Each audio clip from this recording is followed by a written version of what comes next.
lees die brief van myself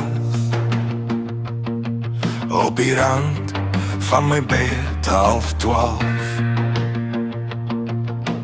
Woorde val soos as in my hand, elke sin 'n klein rebellie deur die land.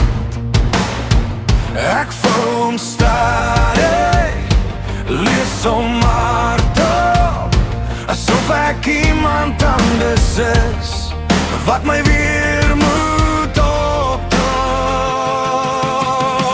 Ek moet my stem hoor, bo al die ander se gras. Ek roep my eie naam deur die dun mure van my kop. Ek moes weer my hart hoor, klop in die geraas. So ek skryf en ek skree, tot my stilte harder praat. Inkvlek op my duim, dis my merk. Lyn vir lyn trek ek my weer sterk. Ek skryf vir die foute wat bly vra. Onthou jy my in die middel van die nag.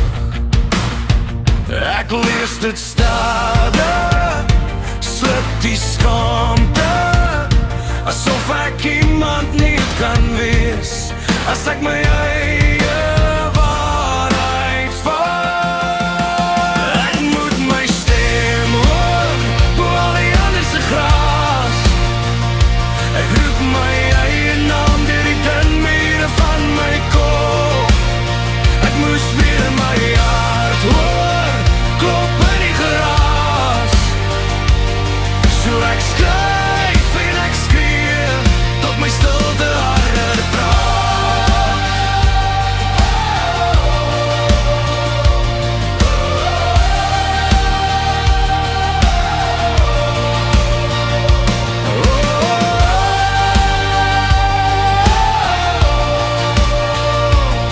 Want as ek my nie kan hoor nie, wie gaan nooit vir my onthou?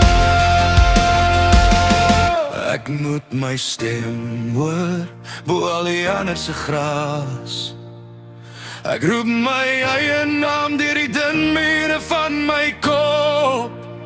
Ek moes weer my hart hoor,